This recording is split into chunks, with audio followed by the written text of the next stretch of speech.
పిన్నిగారు చెల్లిగారు ఏంటమ్మా రా. ఎప్పుడు చూసినా నోరు ఆడుతూనే ఉంటది.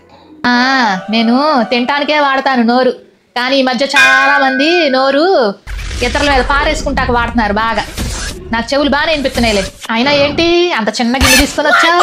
ఇదా పిన్నిగారు చెల్లిగారు, ఇది దోశల పిండి మరి కాస్త రుబ్బాను. మీ ఫ్రిడ్జ్ అలాగో ఖాళీయే కదా, మీరు ఒక్కళ్ళే కదా ఉండేది, మీ ఫ్రిడ్జ్ లో పెట్టేద్దామని. ఉండండి మీ ఫ్రిడ్జ్ లో పెడతాను. అది కాదమ్మాయి మరే ఫ్రిడ్జ్ ఏంటి, ఫ్రిడ్జ్ అంతా ఖాళీగా ఉంది, ఆఫ్ చేసేసి ఉంది, ఇదేంటి? అదే అమ్మాయి, నాకు ఫ్రిడ్జ్ లో వస్తువులు పడవు, కూలింగ్ ఏవి పడవు. అయినా మొదటి నుంచి ఫ్రిడ్జ్ అలవాట్లేదు కదా నాకు. అక్కతో నేను ముందులే చెప్పా, అందుకే ఫ్రిడ్జ్ అంతా ఖాళీ చేసి ఫ్రిడ్జ్ ఆపేసా. అయినా ముందలు అడగాలి కదమ్మాయి, ఎంత పిండి అయితే రుబ్బుకొని వచ్చేసావు. అదా, నేను పిండి గారిని అయితే అసలు ఏది ముందలుగా అడగను.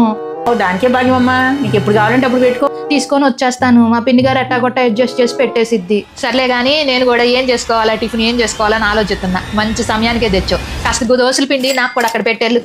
కొంచెం ఉండు, గిన్నె తీసుకొస్తా. కాస్త దోశల పిండి పెట్టాలా? సర్లే, కాస్త ఇందులో పెట్టు నాకు పిండి, దోశల పిండి సరిపోద్ది నాకు ఈ రోజుకి. ఈవిడ ఫ్రిడ్జ్ ఖాళీగానే ఉంటది కదా అని బోల్డ్ పిండి రుబ్బుకొని వచ్చాను. ఫ్రిడ్జ్ లో పెట్టకపోగా కాస్త పిండి కూడా ఇక్కడ పెట్టేసి వెళ్ళాలంట. బాబోయ్, ఏదేమైనా పిండి గారిని వాడుకున్నట్టు పిండి గారి చెల్లి గారిని వాడుకోలేకపోతున్నాను. ఇలా కాదు.